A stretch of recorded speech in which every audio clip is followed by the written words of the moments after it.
Today we're going to discuss 5 secrets to the world's best bubble tea.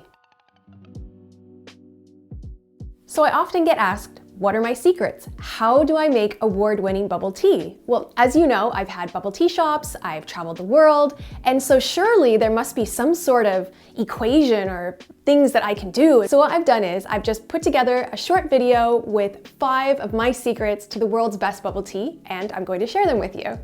And the first one on my list, which is often most overlooked, is the tea itself. Now, of course, you want to go for a reputable brand that doesn't use any fillers, additives, or chemicals in it, but it doesn't have to be a special brand like Twinings or something super reputable or expensive, but you just don't want to go for something super cheap either. And really, it comes down to loose leaf versus powder bagged type tea. That will make a huge difference in the quality and the taste of the overall tea. You want the tea to be fresh tasting and bright. And then of course, you want to think about what drink you're making and what would be the best tea base for that.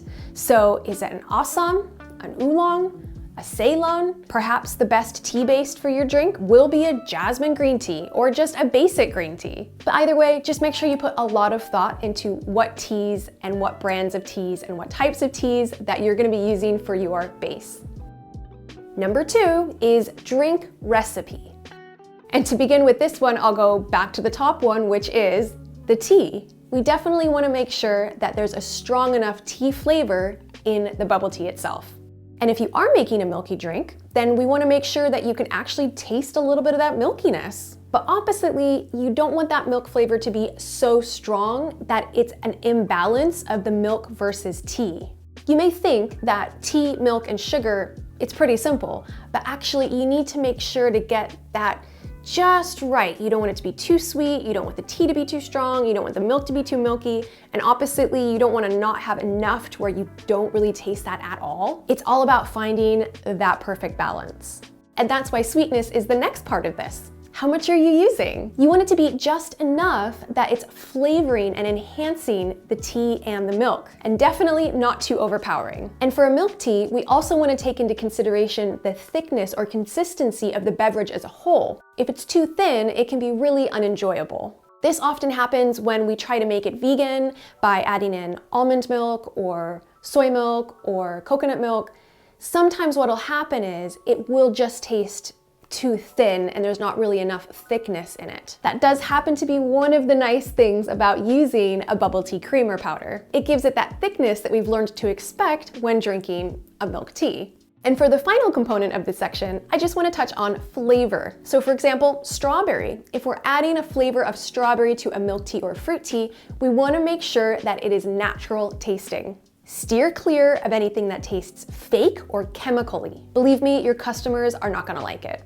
We want that flavor to be strong enough that you enjoy it and you notice it while you're drinking it. Next on my list is the actual recipe method. So going back to the most important thing, which is the tea, how long are you brewing it for and what temperature? Now, everyone will be different for this. You have to find what works best for you, but it does play a very important role in how the overall drink tastes.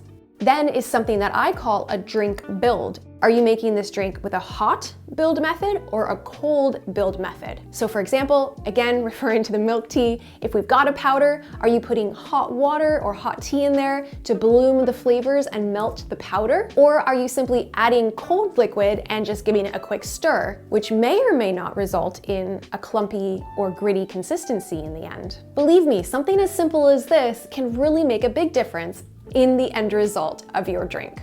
And even though technically the term bubble tea comes from the idea that there are little bubbles after you've shaken the drink, well, this is also an option for you. Do you want to shake your drink or do you simply want to stir it? Personally, I prefer a bubble tea to be shaken. I think it's really amazing when it comes out of a shaker machine and everything is really shaken, combined. You've got a little layer of the bubbles on top. I mean, it is good to go. But oppositely for a fruit tea, sometimes simply stirring it and pouring it over ice is enough. And staying on that thought, are you serving your drink to the customer with or without ice? And if you are using ice, is this just because it's the norm, like everyone serves it with ice? Or did you do the pour over method and you're pouring it onto the ice and hoping that that will quickly cool it down in order to save you a little bit of time? And think, if the temperature is super hot outside and there is a lot of ice in the drink, how long will it take before that ice dilutes into the drink and changes the flavor of the beverage completely? So these are all very valuable things to think about. Next, and number 4 on our list, is toppings. In my opinion, a variety of toppings offered to all worldly taste buds is appreciated. Some people might like boba, some people might like pudding. You've got your jellies people, your popping juice balls people. Just because you like tapioca pearls doesn't mean everybody's going to. So why cut off certain groups of people from being able to enjoy bubble tea to its fullest potential? And the crown jewel of boba itself should be served fresh, consumed within 4 hours of it being made, and ideally stored in a sweet solution. And just a side note, which many people either forget or choose to ignore or whatever, juice balls and jellies should be refrigerated. Not only is this for health and safety purposes, but it also does make them taste 10 times better. And number 5 on my list, which you may or may not have thought of in advance, and it's kind of random, but it's true, is presentation. Think a lot about what kind of cup you're going to be serving your bubble tea in. It makes a big difference. Nobody wants to get a drink that has that super flimsy plastic where you like grab onto it and the whole thing just like kind of goes like, ugh.